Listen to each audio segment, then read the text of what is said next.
And welcome back, yours truly, Anthony Parker Alexander, to Midnight at the Oasis. A little bit late today, had some technical difficulties, so I guess sometimes that happens that we're trying to make sure that we're out and about doing what we need to do. We thank you. We're going to keep doing this till you guys start watching our show. Just keep on, keep it on. We thank you for our shorts and thank you for our long forms for supporting us. I've got my tea going right here.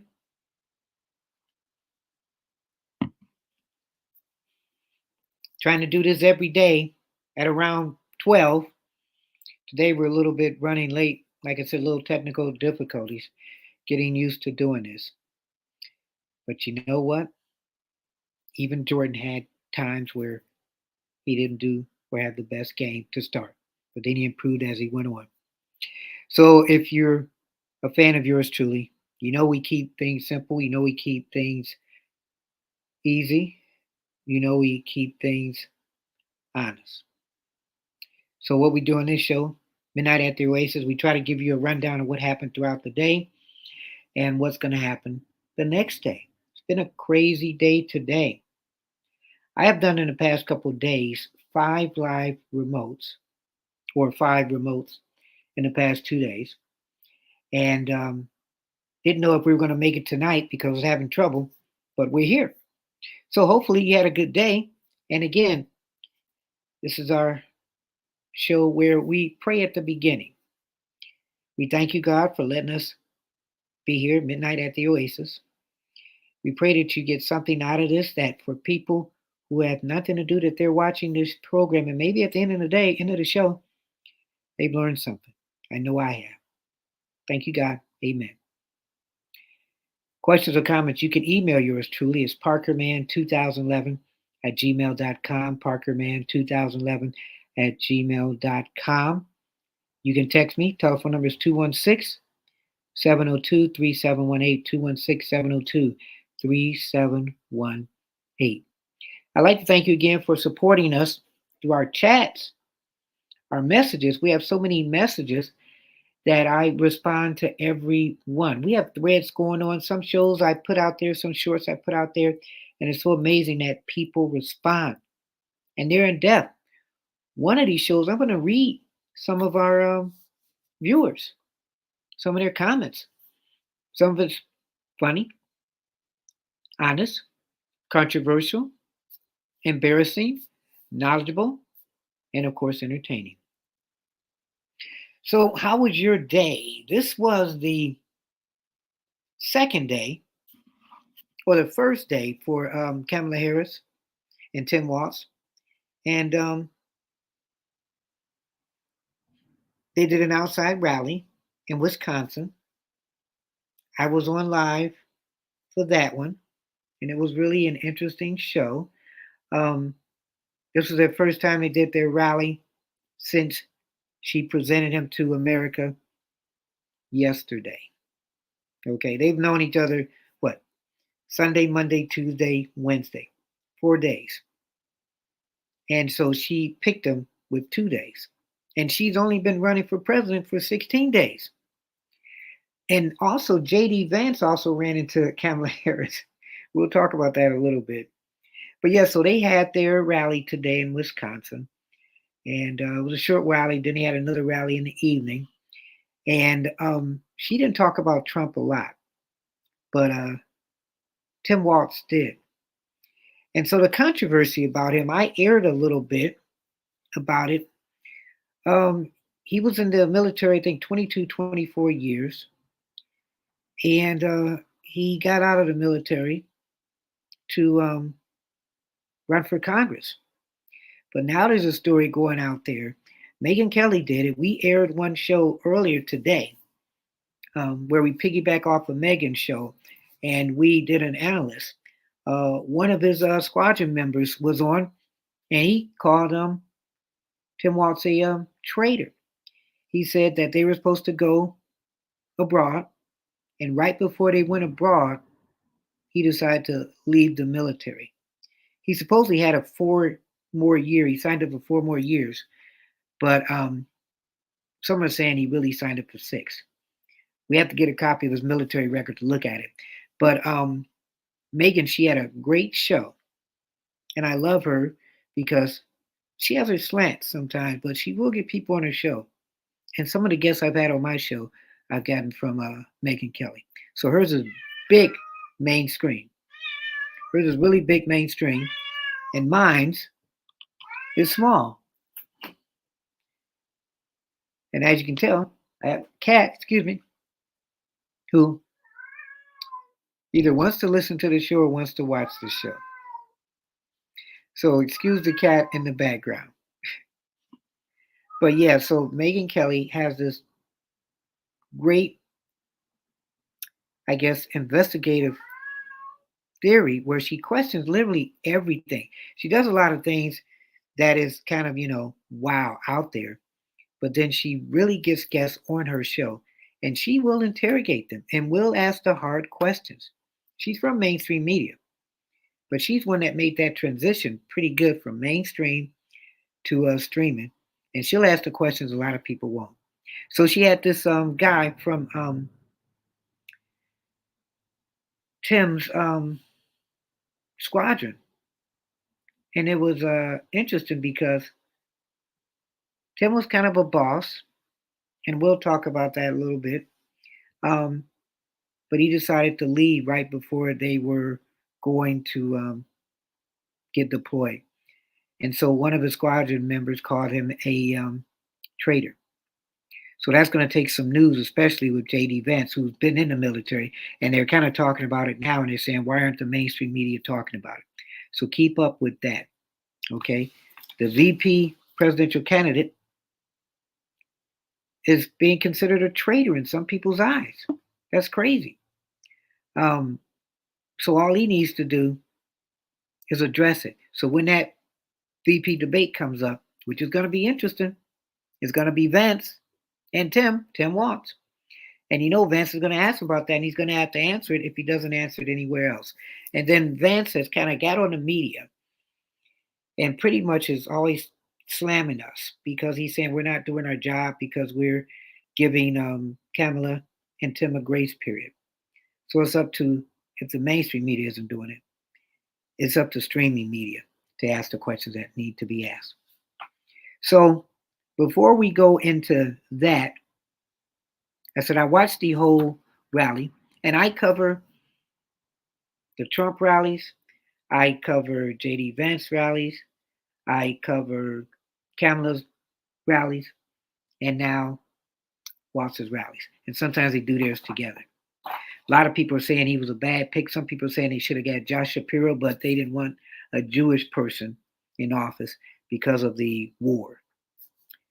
I like him, very charismatic, meaning Josh. I didn't think I like him. A little young, and kind of reminds you a little bit of like Obama, where Tim Walz, he is kind of like a bulldog. He will fight for Kamala. A lot of issues going to be questionable. Are they on the same page as far as different um, opinions on the world? We'll talk about that too. But first, I want to show you. I thought this was interesting.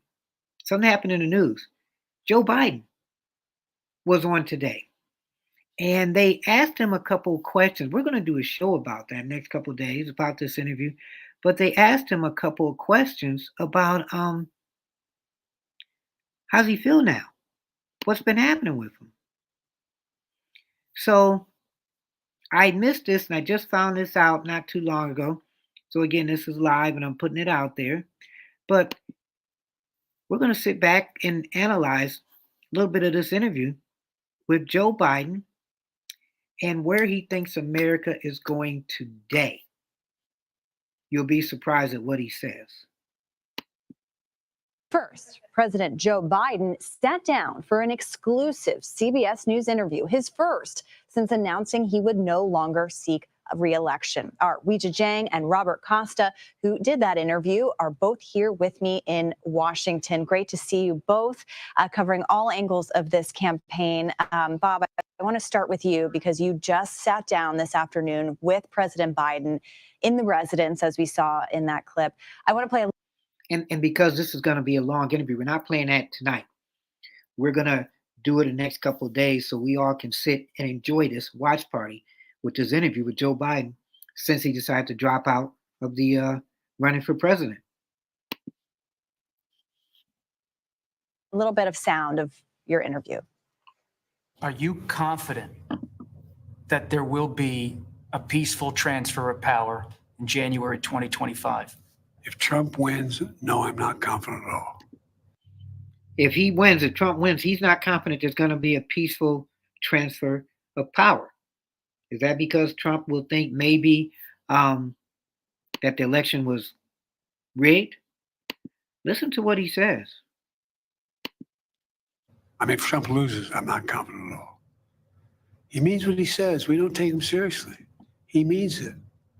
All the stuff about if we lose, there'll be a bloodbath. It's have to be a stolen election. Look what they're trying to do now in the local election districts where people count the votes. They're putting people in place in states that they're going to count the votes, right? You can't love your country only when you win. You can't love your country only when you win. We've heard him say iterations of that before, but I'm curious what you make of that exchange and any other thoughts you have from this interview. Great to be with both of you. Pretty serious comments from President Biden. We talked about democracy in the course of our conversation today. And it's 7 years ago this month that Charlottesville, the white supremacy march, happened. That was a moment in time that pushed Biden to think about running for the presidency in 2020. Ultimately, he runs and wins, as we all know. And do you remember that too? So 7 years ago, this month, I know he mentioned his son in his death, which made him think about running. But he says, and he said this, that it was Charlottesville that made him want to run. And it's 7 years ago. And remember when we all wanted Joe Biden to run, but he wasn't going to run. We're like, oh, we want Joe. We want Joe. There was so much love. And last minute, and then Joe started to run. It's like, okay, that's Joe. It's kind of like you have a backup quarterback and you want that backup quarterback to be the starter. And then when they're the starter, you're like, okay, well, why were we so crazy about him? He's a backup quarterback. So technically, has Joe been a backup president? But it's been 7 years ago this month that he decided, I'm going to run and I'm going to change the world.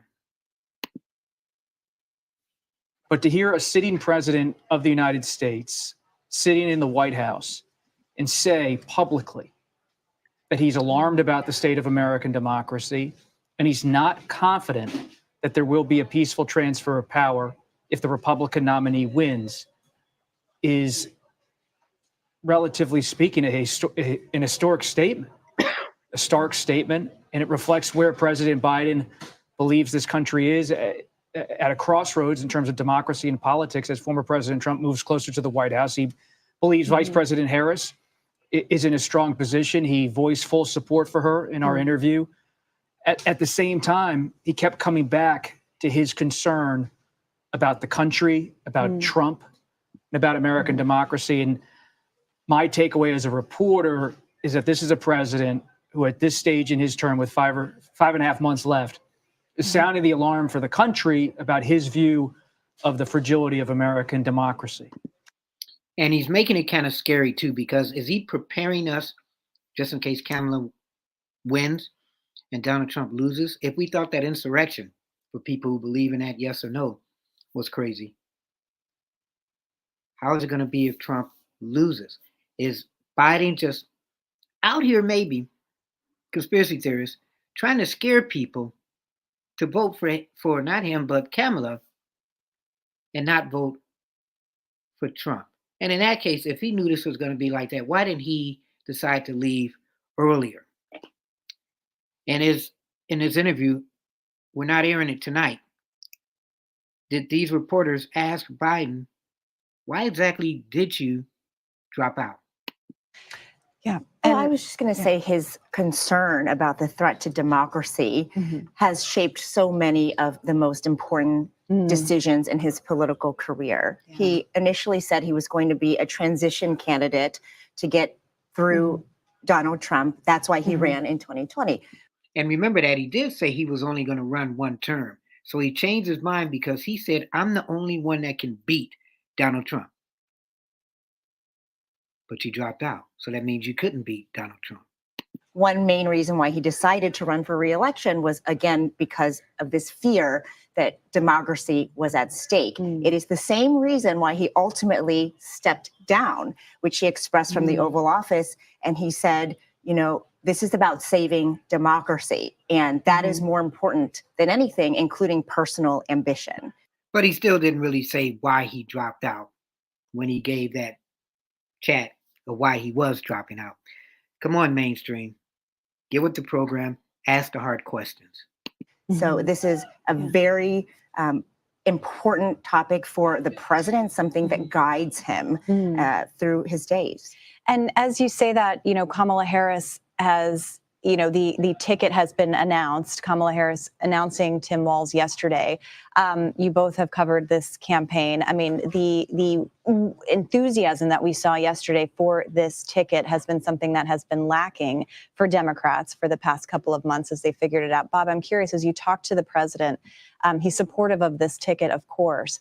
But any other kinds of insights into his decision not to seek re-election after all?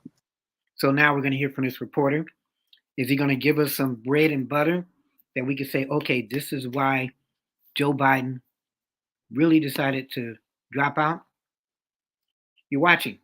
I was going to say keeping it honest, but it's like the relative. Midnight at the Oasis, where we talk about news from the day that you might have missed and let you know about news for tomorrow.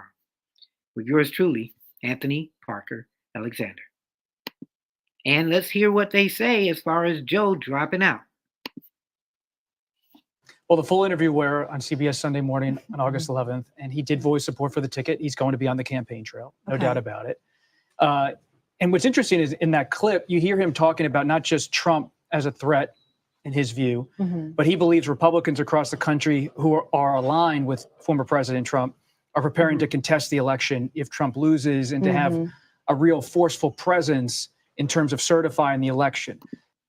Okay, so this interview hasn't technically aired yet. It will be Sunday on CBS Sunday Morning, so stay tuned for that. And I guess they're talking this up now, but also talking about what would happen if Trump loses. It's pretty scary. When President Biden was inaugurated, he had a line in his inaugural address. He called it a winter of peril. He believed the country was not only suffering from a pandemic, but was suffering from a collapse of democratic institutions, the democratic process, because of what had happened on January 6th, just days before January 20th, 2021. And now, 3.5 years later, you have the president sitting in the White House today saying, I'm worried that if Trump's defeated by Vice President Harris, and as you said, there's a lot of momentum, it seems, behind her campaign, just announced her running mate. But even if she wins, it doesn't solve the problem, in his view, of dealing with what he characterizes as a Republican Party, for the most part, that's aligned with Trump and ready to do his bidding if he wants to contest the election, not just in the courts, but in state legislatures. So in a sense, the interview and the conversation was about bracing, in his perspective, for a moment in time that's just on the horizon, should Trump be defeated, where this country is not just going to have a kind of merry walk toward January 2025. And it's a peaceful transfer of power is the core of American democratic process. If you talk about American democracy, you're talking about in August 1974, 50 years ago this month, Richard Nixon gets on the helicopter and goes away. And Washington famously had a normal night the night Nixon put his fingers in the air and left. People went to restaurants. They had a normal time. The country moved on because there was a peaceful transfer to Ford. That's an assumption. It's not a guarantee in the view of Biden. This interviewer, she kind of a lot. She seems like she's bored. I guess he was talking about President Nixon when he resigned. I guess he was on a helicopter and said bye. And then when he resigned, they gave it to his vice president, Gerald Ford. A peaceful transition, I guess. She's not a good interviewer because she's making me sleepy. And he's talking, and I wonder why they picked him. How did he get Biden? That's going to be interesting. Yeah, and we've done a lot of reporting in states like Nevada where there have been efforts underway to kind of influence the people who are going to be actually counting the votes. So he's not far off to suggest that this is kind of an infrastructure type of thing.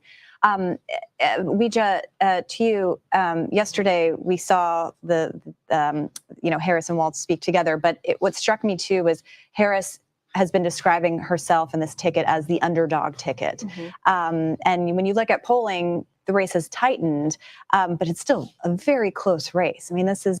So we don't know really if it's, and if you believe in polling, if it's tight or not. She says she's underdog, so she's going to use that underdog. Maybe Donald Trump, he's saying everybody get out and vote. I don't care. I don't care. Christians, get out and vote. You don't have to vote for another 4 years, but you need to get out to vote. Both of them are saying get out to vote. I'm telling people, get out to vote. Don't say anything if you don't like who's in office, if you didn't vote. A very divided country. What do you make of her describing the campaign in this kind of underdog status? I first heard her talking about this during a closed-door fundraiser to donors and supporters who had just given a lot of money. And she said multiple times during this event, we are the underdogs.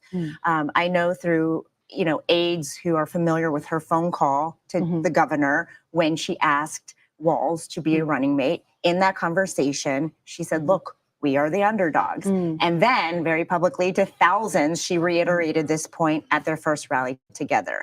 So I think it's very clear that while they are enjoying this chapter right now of momentum, excitement, enthusiasm, that is undeniable. I mean, they just raised $36 million in the 24 hours that Walz was announced. They're also clear-eyed that this is a moment that is likely fleeting. And without the luxury of having a big announcement, sooner rather than later, they know that, they're going to have to keep that energy going. And aides say they don't believe they're going to lose to Donald Trump. They believe they're going to lose to people staying at home and apathy, which is why they're trying to generate as much excitement and keep it going, which she continues to point out is not easy. And even though she's closer, she's not substantially ahead where she has enough comfort to say we're good. Right. Boy, she is like one of the most boringest interviewers or interviewee. So they're not worried that Donald Trump will beat them. They're worried that people won't come out and vote. So how do you get people to come out and vote? You give them something to believe in. You let it be known that you've heard their problems. You're there for them, and you will do everything in your power, if elected, to change the world in their favor. If it doesn't affect you personally, then who cares? So they need to get to the people that they feel, hey, you know what? I'm not making a lot of money. I'm working 2 jobs. Gas prices are high. Electricity, lights are high. Food prices are high. Education's gone crazy. Is that person for me or is that person against me? That's who I'm going to vote for. And that's all you have to do, says the guy that ran for Congress. It will be interesting to see these visits to battleground states as she has been making and will continue to make throughout the week, what that does to gin up support. Bob and Weija, thank you so much as always for your reporting. And so stay tuned for that. That will be on Sunday. Don't know what time though, Sunday. But we're going to cover that. And the full interview, we're going to sit down, watch it, do a watch party, and listen in on what Biden has to say. But if you listen to Biden, so it's kind of weird. So he got in office because people were scared. They didn't want to see another 4 years of Trump. So 3 years into Biden's regime, 3.5, they're back to being scared again. So you didn't make the American public feel comfortable over those 3.5 years where they wouldn't have to look back and say, oh my God, we got this bad stuff happening again, and it's going to come back even worse. What did you do in the 3.5 years to make people feel secure that you didn't have to worry about Trump? Maybe just didn't do enough. So, Midnight at the Oasis, let me know what you think of that. Email me, parkerman2011 at gmail.com, parkerman2011 at gmail.com. And, excuse me, phone number 216-702-3718, 216-702-3718. You know what? Like I said, we had rallies today. I'm using my phone real quick. We had rallies today. So we were all over the place. And we got to see the first rally of Kamala Harris and her VP, which is going to be very interesting. And you know what? News travels so quick. I see the mainstream media now. They can't find certain news stories. And they can't keep up because it's going so quick. So Tim Walz, he's being known as, how do they say? Well, he got a medal, I forgot what you call the thing, but he got a medal of honor, kind of. He was in the military for 22 to 24 years. He was a school teacher, educator, and he was a coach. And like Kamala says, she repeats a lot of stuff. Well, I've worked with sex offenders and felons, and I know Trump's kind. Yes, he pretty much put him as a felon and a sex offender. She repeats that a lot. And she repeats that everybody knows Tim in the military, teacher, coach, and his next title will be Vice President of the United States. She does that a lot too. So far, she has not done any interviews. J.D. Vance has slammed her, saying, why isn't the media doing his job, getting her an interview? So when she does a debate, Donald Trump's going to ask her questions. She's going to ask Donald Trump questions. That's going to be a big debate. Then you got Vance. Vance is going to grill. Man, he is going to grill him on so many things. Military-wise is going to be the one thing. Because now they're getting people out there in some of these shows who were in the squadron the squadron with Timothy, and some of them felt that he betrayed them. Some of them have been trying to get out in the media for a couple decades, and some of them have said the mainstream media has ignored them. I did a show today, piggyback off of Megyn Kelly. She interviewed this guy who was in his battalion or his squadron, and he talked about Tim. And it was a great interview, and I got to analyze it while they were talking and everything. Go watch some of my shows. I thank you for watching too. And Midnight at the Oasis, these are going to be kind of short shows, so we don't want to go long. But we kind of talk about what happened in the daytime and what's happening tomorrow. So today we kind of missed that Biden was one of the hot stories today. He's going to be a hot story Sunday. I'm telling you. So we're going to have an analyst where we analyze that show, meaning yours truly. And that'll be airing sometime next week. Let me know what kind of shows you want to see. What do you think of the overnight? We're going to keep on until we start getting these numbers. Everything starts from scratch. And these are live. So we're going to try to do this every night at 12. Technical difficulties day, but we will do them. So, get these notifications together. Tell your friends, like, subscribe especially, share, go to our Patreon page. That's the page where you can get on there and you can contribute, kind of like a PBS, where we have 3 different tiers. You contribute whatever you want because we put a lot of work into this show. And we thank you. So we're going to try to talk about tomorrow. Yes, we have to talk about this tomorrow. There's this lady, and I was going to try to do it tonight, but we're running a little bit out of time. So the condemned killer, Arthur Lee Burton, we have to find out. He was supposed to get executed tonight. So the son's murderer faces execution tonight. Will she read the letter he wrote to her? Wow. So he wrote a letter. We're going to see if we can get a copy of that letter. But we're going to take our time with that story tomorrow. So stay tuned for that. Did this guy get executed? Let me see.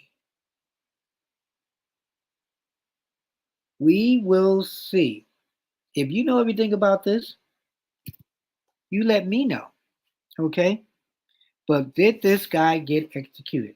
By the time we have done this show, he either has or he has not. So I want you to do some homework, and then we'll talk about it tomorrow. We try to keep it honest. We try to keep it real. We try to keep it simple. We hope you enjoy our show. We thank you. Keep telling your friends. Tomorrow, like I said, we're going to deal with that particular story, and we're going to see what happens tomorrow. What crazy news things is happening tomorrow? How much of the story with Watts and his military record is starting to build? We'll see how much of that. We're going to continue to talk about it. Watch my clips. Some of them are as long as 3 hours. We put a lot of work into it. So we thank you for supporting us. And we'll see you tomorrow around 12 o'clock. Keep your head up, never look down, always believe in yourself, and therein will lie your answer. We don't just keep it simple. We don't just keep it real. We keep it honest. And this was Midnight at the Oasis. I'm Anthony Parker Alexander. God bless.